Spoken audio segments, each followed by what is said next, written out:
Catholic. Bwana asifiwe. Yesu hakukufa kwa sababu ya Roman Catholic. No. Yesu alikufa kwa sababu ya the Catholic Church. The Catholic Church is the universal church. Kanisa ya ulimwengu mzima. Kanisa ya wale watu wanaoamini Yesu Kristo ni Bwana. Bwana asifiwe. Amen. Niambia sasa wewe unaingilia dini. Hapana. Huwa sina haja sana na dini za watu.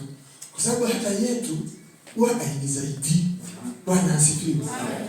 Huwa sina haja na nilikuwa nisinanga haja na dini za watu. Kwa sababu hata yetu hainisaidii. Imani yangu pekee ndio unisaidia. Kuna imani niko nayo. Bwana asifiwe. Kuna imani niko nayo. Niko na imani ndani ya Yesu Kristo. Aliye kuhani mkuu, aliyeingia ndani na akatoka. Bwana asifiwe.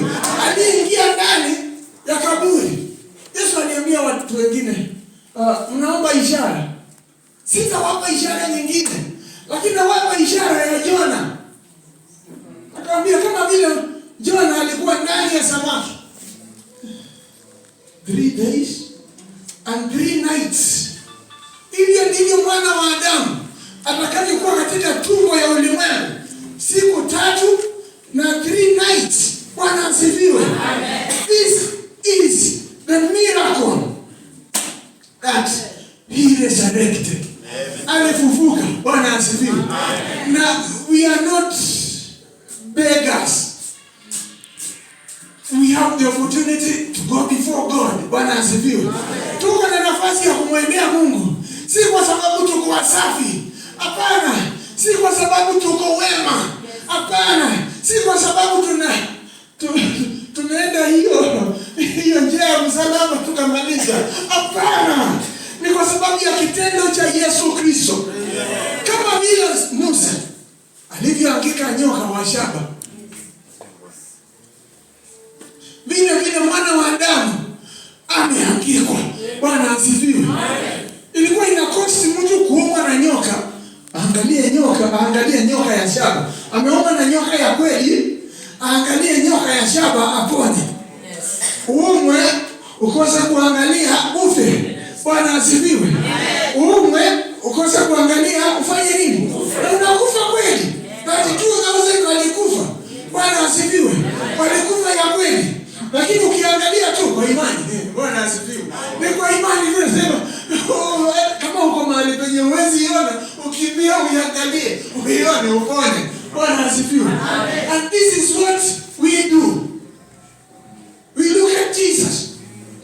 Wakati Pilati alitoa Yesu baada ya kumtafutia makosa akakosa na akataka kumwachilia, alimleta mbele ya watu.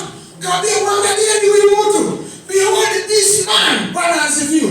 Muangalieni huyu mtu. Na ukimwangalia unapona. Bwana asifiwe. Ukimwangalia unapona. Sumu ya nyoka ya kifo itakuwa bili. Bwana asifiwe.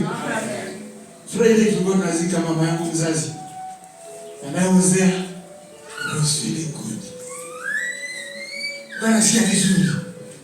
Si kwa sababu mama amekufa. She is my only mother. Sitaizika mwingine. She is my only mother. Nilikuwa na furaha kwa moyo. Kwa nini?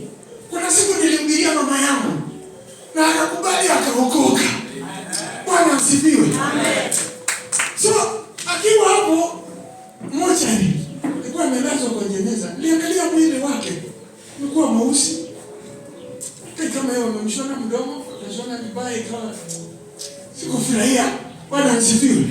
Lakini najua huu ni mwili wa kuoza. Huu ni mwili ni hema ya kuisha. Na sasa imefika mwisho. Lakini siku hiyo nyingine nikimwona atakuwa na mwili wa utukufu. Bwana asifiwe.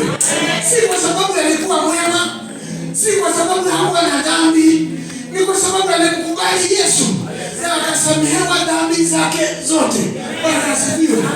Kenye alikuwa amefanya, kenye aliendelea tu kufanya, na kenye alikufa bado akifanya, alikuwa amesamehewa. Na sasa nilikuwa na confidence nitamwona tena. Bwana asifiwe. Mama mwingine akaniambia, "Mbona hamuli?" Sasa unalilia nini? Leo ukisikia kwa bahati nzuri, sikia Zakaria amepata green card na ameandikwa Amerika. Bwana asifiwe. Akuwe citizen wa Amerika, the land of opportunities. Utaanza kulia. Utaanza kulia. Utasikia vibaya. Si utafurahi.